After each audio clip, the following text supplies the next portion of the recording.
Creation versus evolution, that's what we've been studying to some extent. And we're in Genesis, the 15th chapter, in verse number 8. Genesis 15:8. If you want to open up your Amplified Bible, Sharon, do you have the Amplified Bible with you tonight? Let's see if you have that.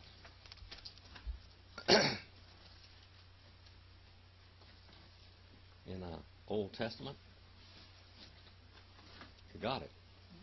You want to read from 15:1 through 7 for me. Genesis 15:1 through 7.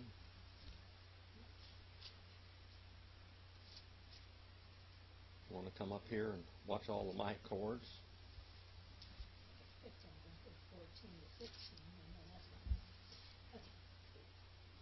That Amplified Bible helps us a lot.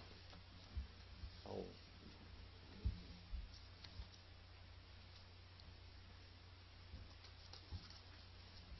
Then Moses said, and the Israelites sang the song to the Lord, saying, I will sing to the Lord, for he has triumphed gloriously. The horse and his rider, or its chariot, he has... Oh, that's Exodus. Okay. I wonder what was wrong with that. Sorry. That's the song of Moses. That's the song of Moses. Okay. Yeah. After these things, the word of the Lord came to Abram in a vision, saying, Fear not, Abram, I am your shield and your abundant compensation, and your reward shall be exceedingly great. And Abram said, the Lord God, what can you give me, since I'm going on from this world childless? And he who shall be the owner and heir of my house is the steward Eliezer of Damascus.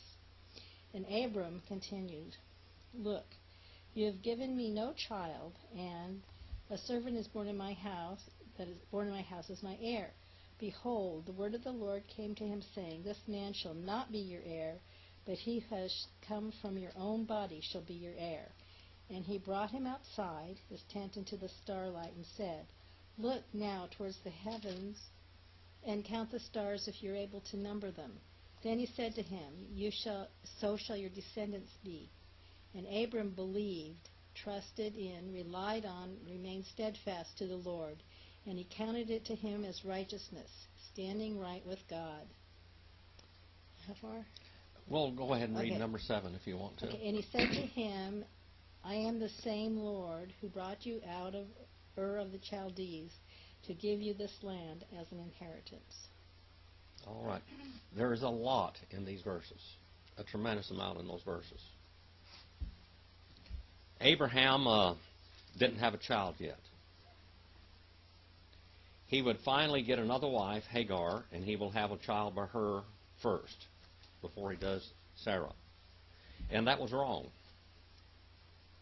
And yet, in God's eternal purpose, God used it mightily.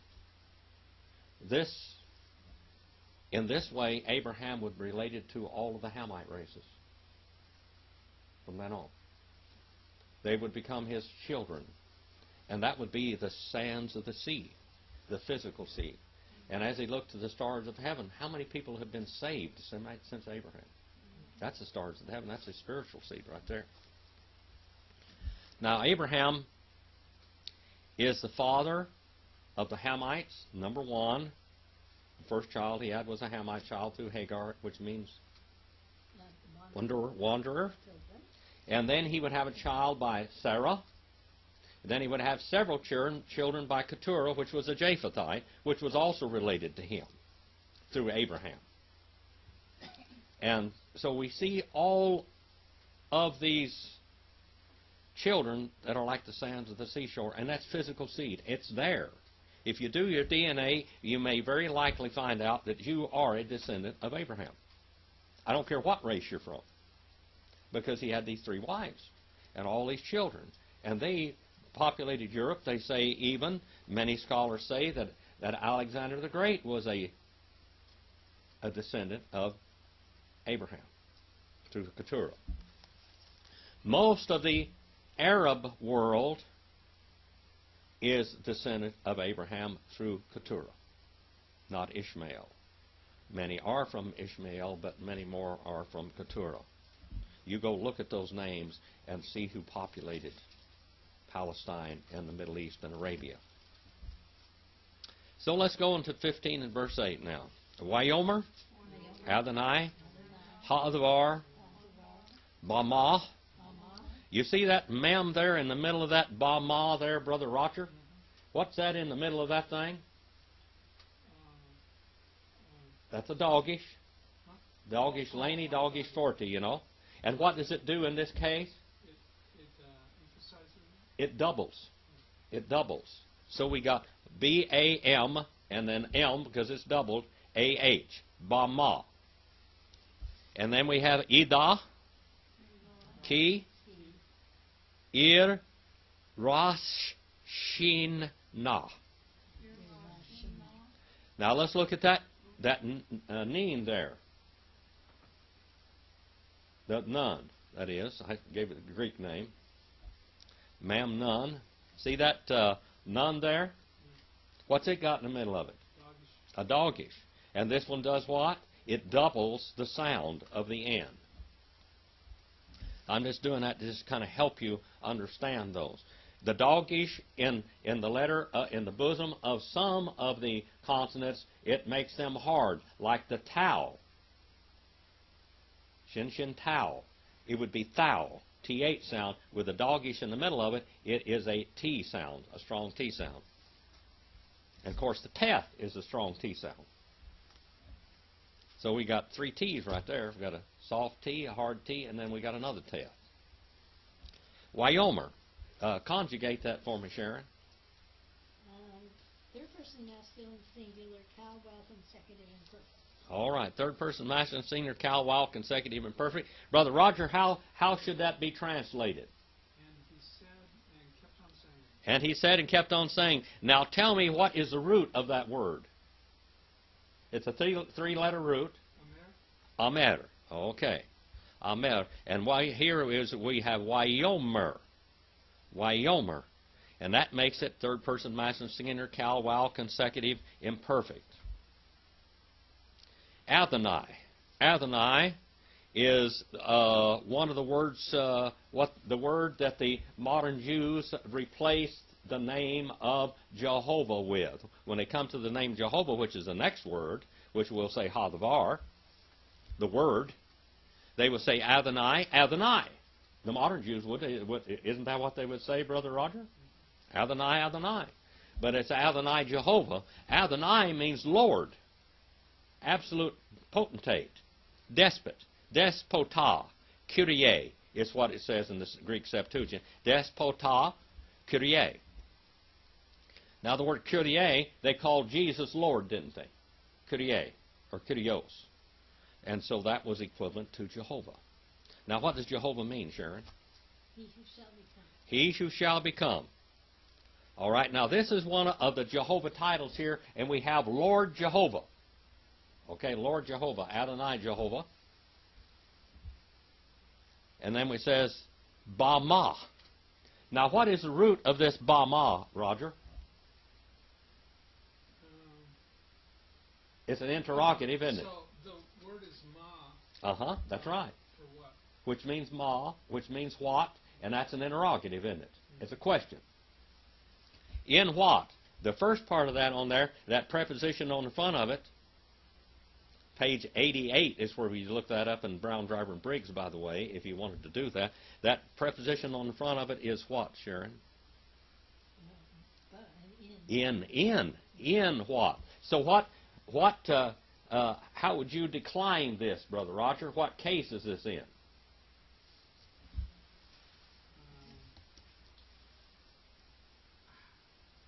In, nominative, genitive, oblative, locative, instrumental, dative, accusative, vocative are the 8 cases.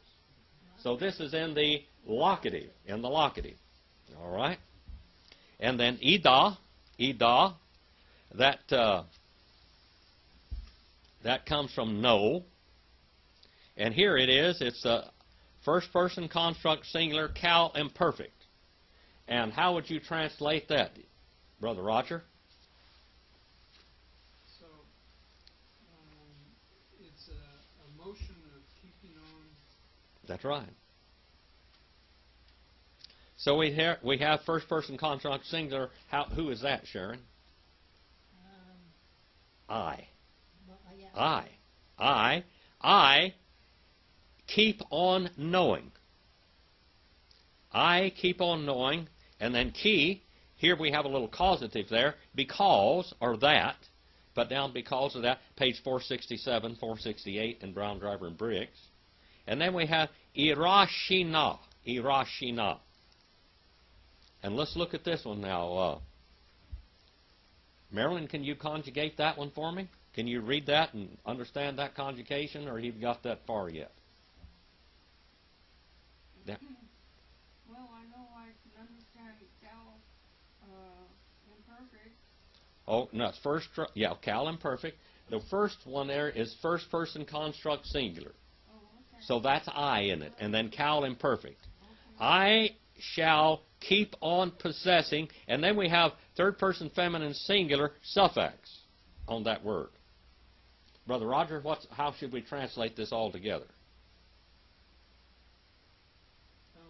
So I shall keep on keeping on possessing, and going back to I shall keep on possessing or keep on taking her. All right? I shall keep on taking her. Okay, 15 and verse 9. 15 and verse 9 now. Wayomer. Ilah. Gaha. Li. Eglah. Mishulashith. Wiez. Mishuleshet. We are il. Mishulash. A lot of shosh in there, isn't it? And then we tore. And then we go zal. That's Wyomer is a lot easier in it. Wyomer. Oh, I know that one. Okay. Can you conjugate that one for me, Sharon? Uh-huh. Third person masculine singular, cal, well, consecutive, imperfect. All right. Third person masculine singular, cal, well, consecutive, perfect. And that comes from Amer. If it's not written down, or you can write down Amer, Alif, Mem, and Resh. That's a root. It's a three-letter root. Most Hebrew words are made with three-letter roots, but there are some with two-letter roots, some with one-letter roots, and some with four, and some with five-letter roots. But most of them are with three-letter roots. Am I correct, Brother Roger? Is that what that taught you in a little bit of your basic Hebrew? it's called a shoresh. Yeah, shoresh. And then ilah, to him. To him. And that, what case is that in? And he said to him. Huh?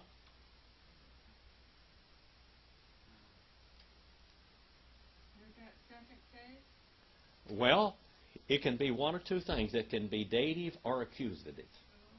Oh, okay. All right? However you look at it. Dative or accusative. He said to him, you take. All right? He said to him, you take. Or take. Take. And that is masculine singular cal imperative. You take. And then we say, for me. For me. See the lameth in the front of that? With the ending on it? Where we have a preposition with an ending on it. For me. That me is first person pronoun. For me. You take for me. That is instrumental.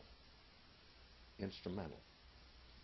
You take for me a damalin. A damalin. That's what it is in Greek. It's eglah. An eglah is a heifer. That's a heifer. What is a heifer? Sharon, do you know what a heifer is? It's more than that. A heifer. That hasn't born a calf yet. She is a virgin female heifer. All right, this heifer is a virgin female cow. She has not had a calf yet. So God is asking him to take a heifer that is insurance of having lots of babies, And she's just old enough to breed now, and he's going to take her in the prime of her breeding career, and this heifer, and he's going to offer her to him. And so he's given up. Now, in those countries over there, if you run over a cow, a chicken, a goat, or a sheep or something, and it's a female, they'll say, well, you killed 50. Oh, yeah? Yeah. If you run over a chicken, that chicken could have had 500 eggs or 300 eggs. You got to pay me for 300 chickens. That's the way they look at things. So what is Abraham doing here? God is requesting him to give a lot. Quite a bit. It's not just one heifer, but everything that heifer will produce from the prime of her life, which she will probably live. Many cows live to be 20, 25 years old. So he's going to lose 20, at least 20, 15, or 20 cows by, yeah, the descendants of them. You got it? This is different, isn't it? You got to think like them. You got to go back to the culture. So God is asking a lot. He's asking, give me one heifer, but that heifer, remember, absolutely represents 15 to 20 calves, and maybe there's twins. So maybe 30. So now he's given up all of this. And Abraham is clicking in his mind all of this stuff, because he is used to this. This is the laws of camaraderie. When you kill something or whatever, you have to kill everything that it would have had. When Cain killed Abel, what did God say? His bloods are crying to me, his descendants are crying to me from the ground. His potential descendants are crying to me from the ground. So this heifer now, this is a virgin cow that's right in the prime of her life. Being, and this has feminine singular puel participle. Look at that. Feminine singular puel participle. Being 3 years old. Mi shula lesheth. Mi shula lesheth. That's a TH on the end of that. Why is it TH on the end of it, Brother Roger? There's no doggies. There's no doggies in the middle of that towel. If it was, it would be a towel sound, but it's a sheth sound. Mi shula yesheth. Being 3 years old, continually being 3 years old. It was 3 years old. It's not going to get any older, is it? No, not this one. And and a female goat. And this goat here is a small animal. This is not, this cow over here could break ground. Okay? It could break ground. This heifer could be used as a John Deere tractor, a Massey Ferguson, a Case, New Holland, whatever, a Kubota, Mitsubishi, all these other ones that we have down today. And a female goat. Now, what does a one female goat represent? Gobs of female goats. Okay? Gobs of female goats, and a goat will have a lot of times twins. So one goat, and a goat will live 10 to 20 years. So how many goats do we have here? Most of them are twins when they're born. Sometimes triplets. So what do we have? 10 to 30 goats. Abraham's given a lot. He's given up all these cows now, and he's given up all these. And I can guarantee you, Abraham's thinking about this. God is demanding a lot from him. One represents many. And then let's go on down a little further. Mishula Yesheth. Being 3 years old. Feminine singular, puel participle. Again, being right in the prime of his life. And a ram. Now we're going to get both sides of the situation. The ram now. A ram can procreate for many years, and he can go over several ewes. So they're looking, he's thinking about all of this now. Man, this ram. I only keep the best one, we eat all the rest of them. This is a ram. This one is the good, the best ram. And a ram being 3 years old. Masculine and singular, puel participle. Wetor, and turtle dove, and young birds, and turtle dove and young birds. Peristeron. We goes all. Wombly in Hebrew. I'm not in Hebrew, but in Lakota. Wing flappers. And a turtle dove. Those are the doves we have out there. That's trigona. Trigona. Trigona. That's the word in Greek. Turtle dove of young birds. Wombly. Now birds procreate pretty fast, don't they? So now we have these birds. So he's looking at all the flock that he's going to give to. Just one represents a lot. Did you learn something tonight? You ever get that one before, Roger? Did you get that? Customs, manners and customs of the Bible? Very important. Waiga, lo, et, call, ile.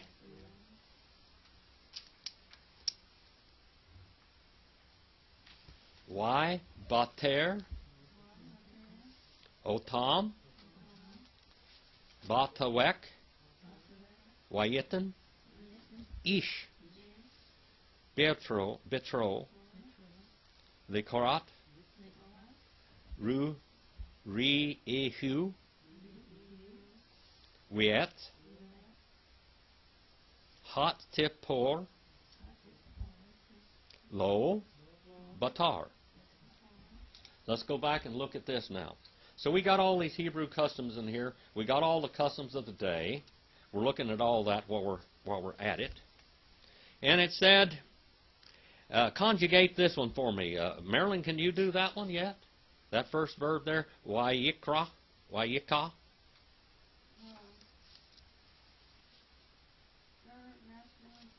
Third person. Yeah. Third person maximum singular, cal, wow, consecutive, and perfect. You're getting it right down there. That's it. The ka is the root of that, isn't it? And then we have a little adverb of negation after that, don't we?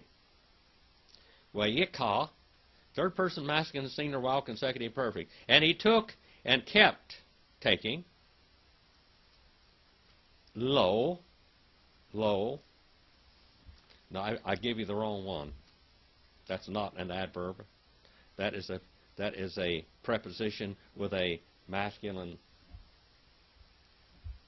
suffix on it. And he took and kept on taking for him, et, sign of the direct object, all, call is all these, ele is these. That's like a demonstrative pronoun, these over here. And then it says, why bater? Look at that, why yebater.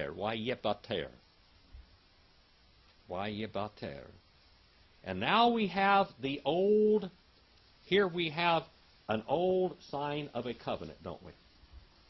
This is the sign of the covenant. What's going to happen here? They're going to lay a blanket out, 2 blankets. We're going to take these animals, we're going to kill these animals, we're going to cook them and lay one half on one side and one half on the other side, and you're going to sit there until you eat it off and get real acquainted with your partner, the one you're going to make a covenant with. That's what the whole story is about. And he took for him these all, and he split. Look at this word, barith. Look at the word barith there, brother. Do you see the word barith in that? All right. And he cut. Barith is covenant. And he coveted it. Third person masculine singular, PL, wow, consecutive, imperfect. PL stem means what, Roger? With great intensity. So he cut and he split because this man is really set on doing this. He does it because he knows that God is going to bless him if he does this. This is what it's going to cost him to do this. And he counted the cost, didn't he? And he did it willingly.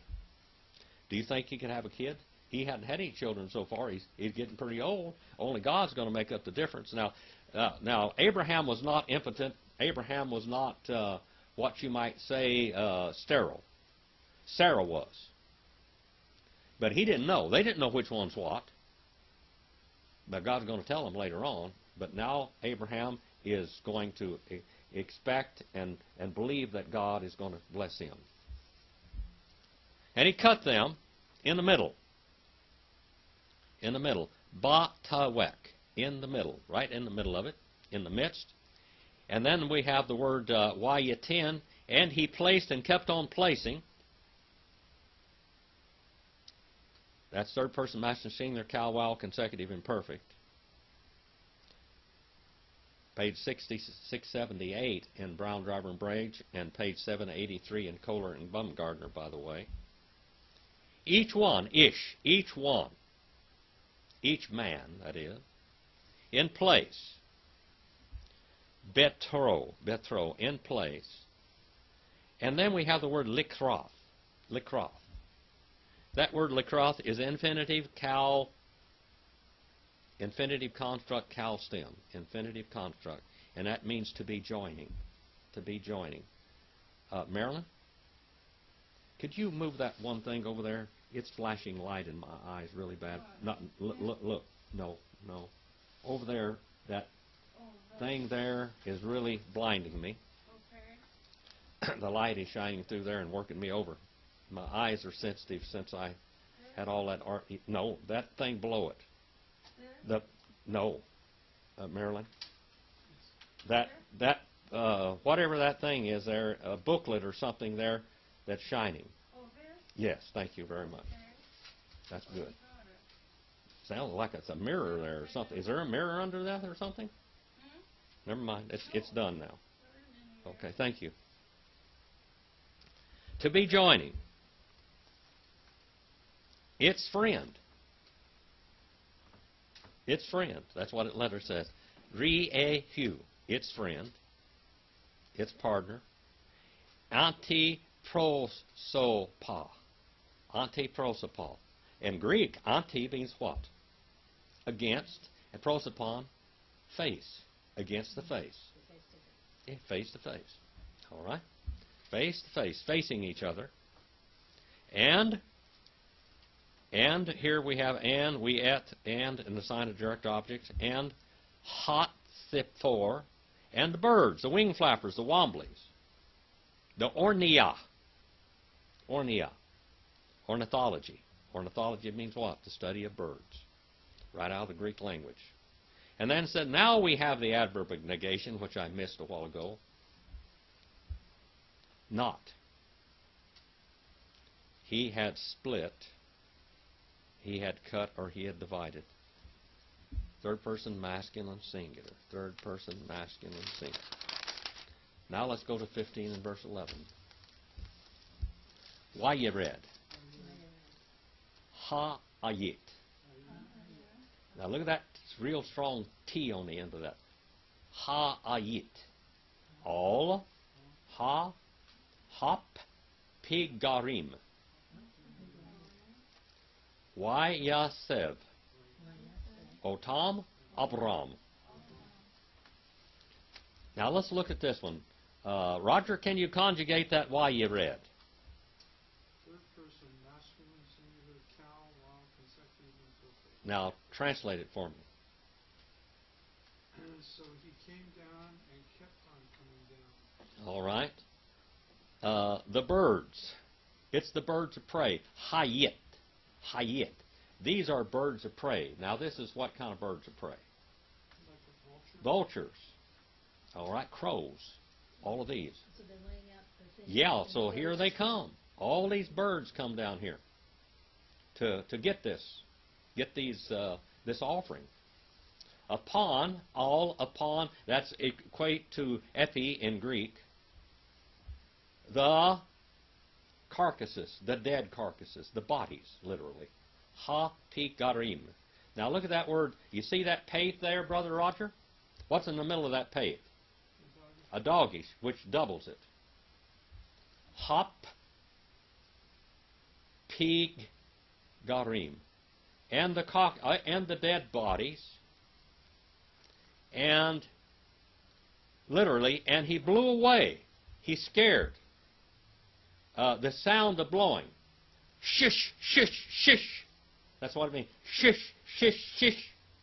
You ever go shish, shish, shish to something to scare something away? That's what he kept on blowing and causing to blow. Third person masculine singular, hip, hal, wow, consecutive, imperfect.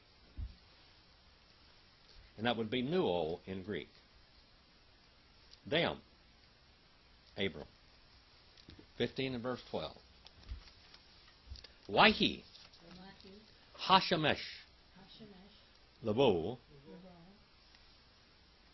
Watardima, Naphilah, El Abram, Wahine, Ime, Hashika, Gedolah, Naphileth. Now it's a strong, or not a strong T, but a soft TH on the end of that, okay? Allah.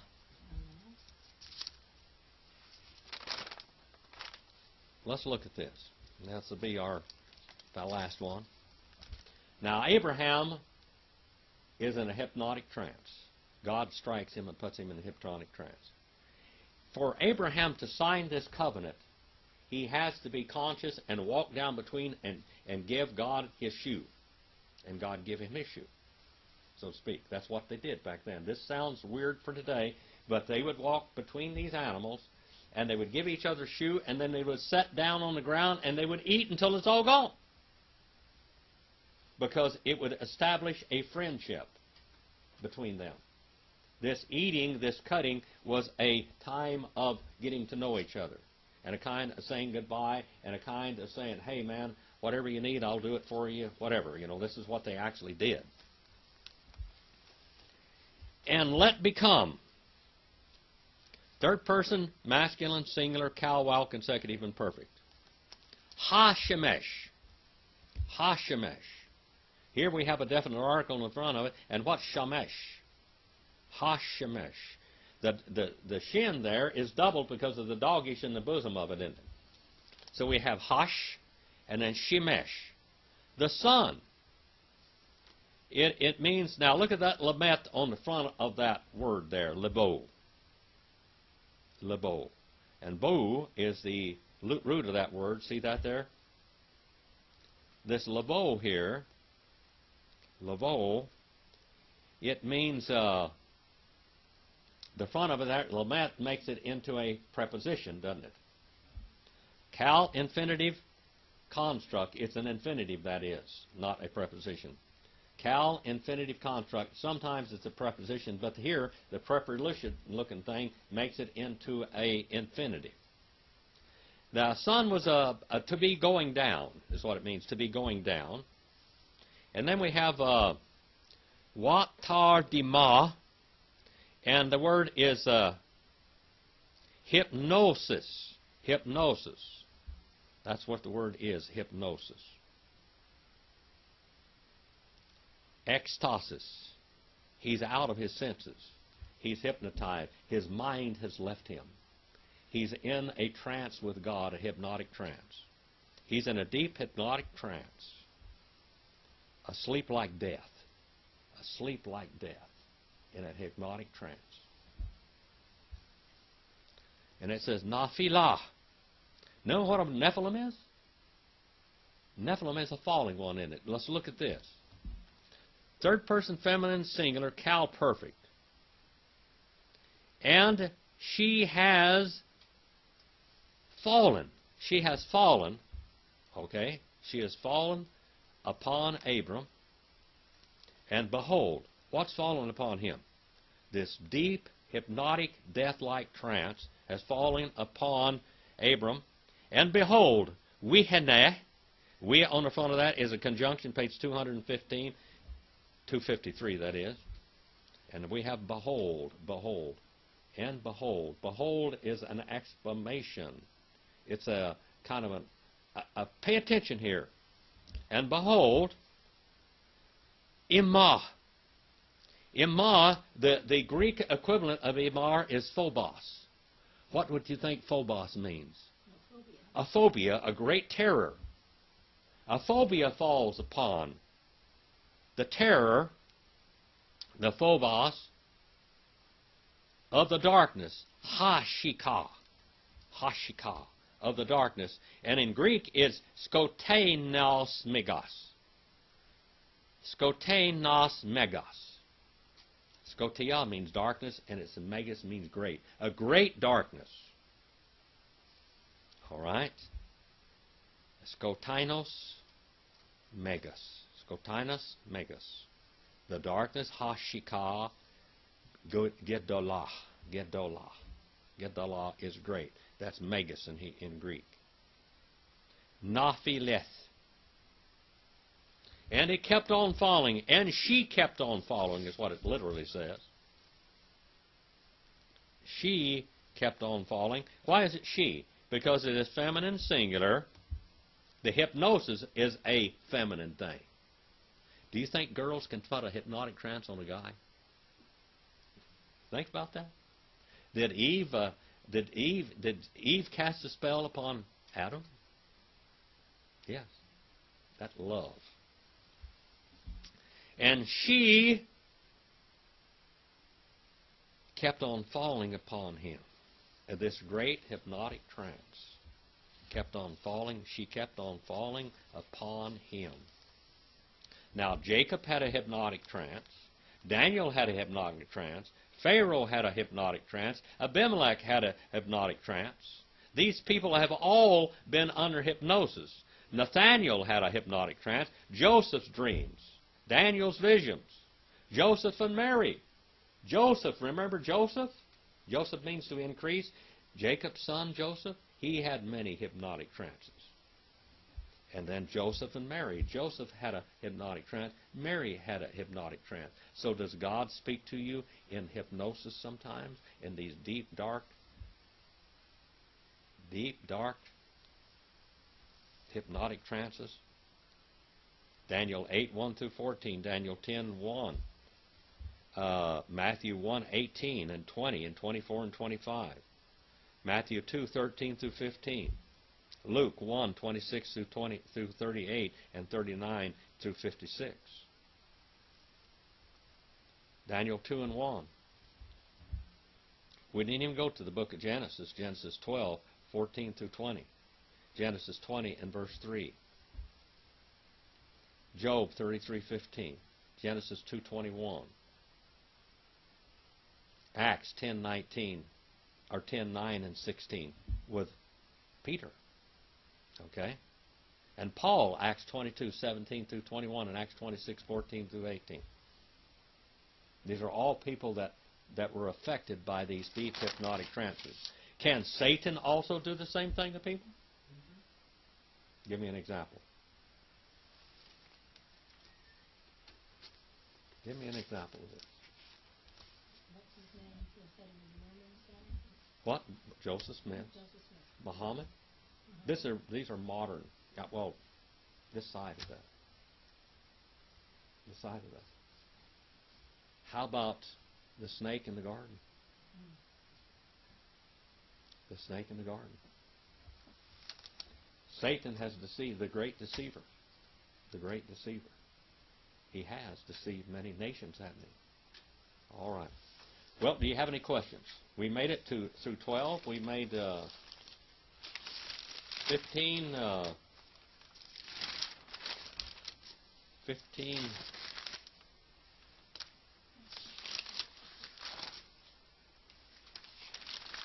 8 through 12.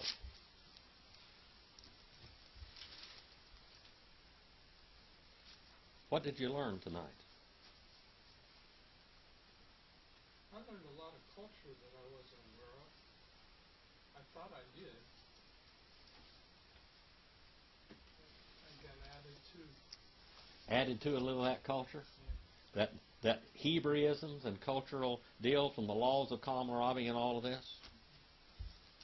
How about it, Sharon? Did you get something tonight? Yeah, well, again, the culture, just what the cost was.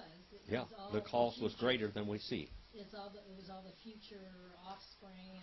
And they always count that, don't they? They always count it. Marilyn, what'd you get tonight? There's always something to learn, Dad. Yeah, every time.